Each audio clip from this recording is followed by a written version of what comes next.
I never believed places could remember people. I believed memories belonged to us, that they lived inside the soft matter of our brains and faded when we did. I believed walls were empty things. Floors were dead. Doors were only doors. I was wrong. I moved into the house because it was quiet. That was the reason I gave everyone. Quiet street, quiet neighbors, quiet life. What I didn't say was that silence felt safer than people. Silence didn't ask questions. Silence didn't look at me like it wanted something. The house stood at the end of a narrow road where the streetlights stopped working years ago. Not broken, just removed. As if someone had decided light wasn't necessary past that point. I liked that. I liked the way the dark swallowed the house at night until only the porch remained visible, floating like a memory that refused to fade. The first night I slept there, I dreamed of knocking.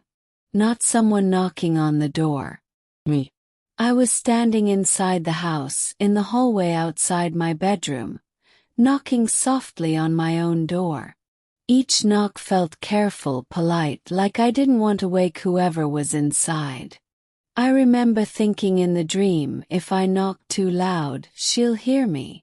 When I woke up, my knuckles hurt. I laughed it off. New house. New sounds. Old pipes. The mind invents things when it's alone too long. The second night I heard footsteps. Slow ones. Measured. They moved from the kitchen through the dining room and stopped just outside my bedroom door. I held my breath, listening, waiting for the door to open. Never did. In the morning I found something strange. The house smelled used. Not dirty. Not rotten. Just occupied. Like someone had been awake all night, moving through the rooms, breathing the air, touching things. The smell faded by noon, and again I told myself it was nothing. But then I started losing time. Small amounts at first. Minutes. Then hours. I would sit down to drink tea and look up to find the cup empty and cold, my throat dry, the sky outside dark when it had been bright moments before. I checked my phone constantly, terrified of what I might find, but there were no strange messages, no missed calls, no evidence that anything had happened. Except the house. Chairs moved slightly. Curtains opened that I knew I had closed. The bathroom mirror fogged as if someone had showered while I was gone. I began speaking out loud. Not to anyone, just to hear my own voice. To remind myself I existed. I'm here, I would say. I live here. The house answered in its own way. One evening while brushing my teeth, I heard my voice say it back. I live here. Same tone. Same rhythm. Same voice. But my mouth hadn't moved. I froze, staring at my reflection. For a moment it didn't blink when I did. The delay was small, barely noticeable, but once I saw it, I couldn't unsee it. Like watching a video with the audio slightly out of sync. Stop it, I whispered. My reflection smiled. It wasn't a big smile. It didn't stretch unnaturally or bare teeth. That would have been easier. It was just wrong. Too familiar. Like someone trying to remember how I smiled and getting it almost right. That night I slept with the lights on. The dreams came anyway. I dreamed I was walking through the house, touching the walls, pressing my ear against them. I could hear breathing inside the walls, slow and patient. Waiting. I dreamed I found a door behind the wardrobe in my bedroom. A door that hadn't been there before. When I opened it, I saw myself standing on the other side, watching me with an expression I couldn't name. Not anger. Not fear. Ownership. I woke up screaming. The wardrobe door was open. I started researching the house. Old records, property listings, archived photos. The house had existed longer than it should have. Longer than the surrounding buildings. Longer than the street itself. It appeared in photographs where nothing else did, standing alone in empty fields, unchanged while everything around it grew old. No records of previous owners living there long. No deaths. No disappearances. Just absence. Neighbors avoided eye contact when I mentioned the house. One woman crossed herself when I said the address. Another told me the house had a habit of choosing. Choosing what she wouldn't say. The nights grew worse. I would wake to the sound of my own footsteps pacing the hallway. I would hear drawers opening, pages turning, my pen scratching across paper in the study. Once I heard sobbing from the living room. My sobbing. But when I crept out to check, the room was empty and my cheeks were dry. I began finding notes. Short sentences written in my handwriting. You forgot this.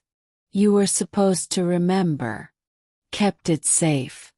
The worst one appeared on my bedroom wall, written directly onto the paint.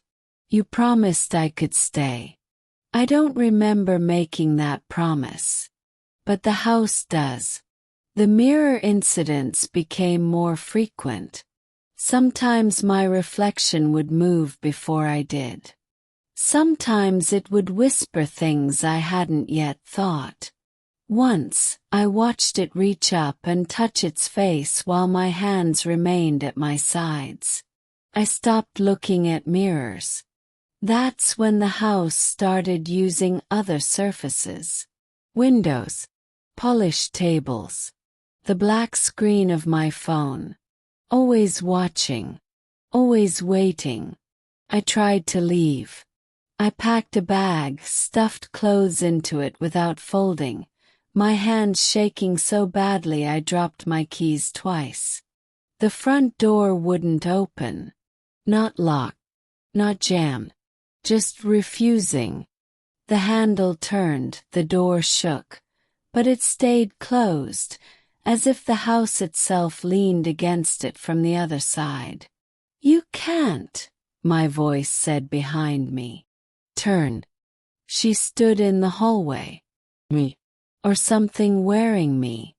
She wasn't identical, not anymore. Her eyes were too still. Her movements too deliberate. She smiled with that almost right smile. You said I could live, she continued. I only did what you asked. I never asked you, I said. She tilted her head. You don't remember. That doesn't mean it didn't happen. The house hummed around us. A low vibration through the walls like a breath being held. She stepped closer, and I felt the house shift with her, supporting her weight, welcoming her. I kept the nights, she said softly.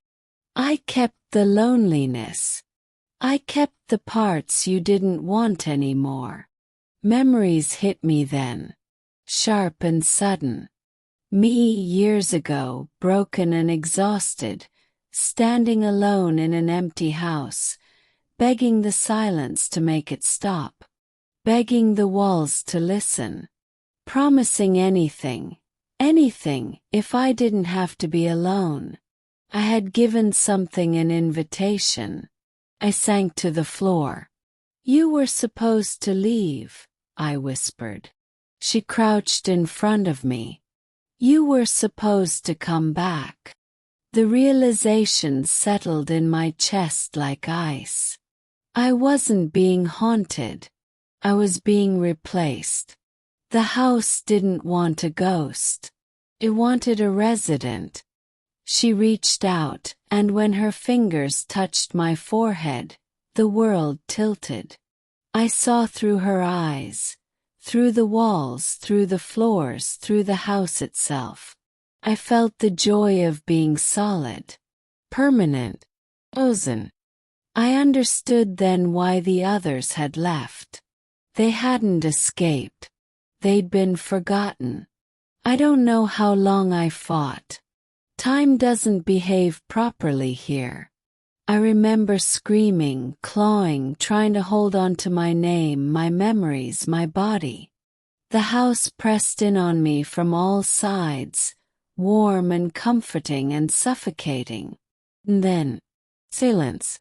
I woke up in the bedroom. Morning light streamed through the window. Birds chirped outside. The house smelled empty again. Normal. My reflection in the mirror moved when I did. Smiled when I smiled. I laughed. Relief flooded me so strongly I cried. I thought I'd won. But sometimes when I'm alone at night I feel it. A presence just behind my thoughts.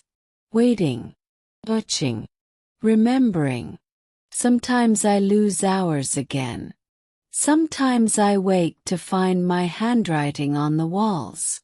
Sometimes the house smells lived in when I know I was asleep. And sometimes when I catch my reflection at the wrong angle, I see her. Knocking. Quietly. Politely. Waiting for me to open the door.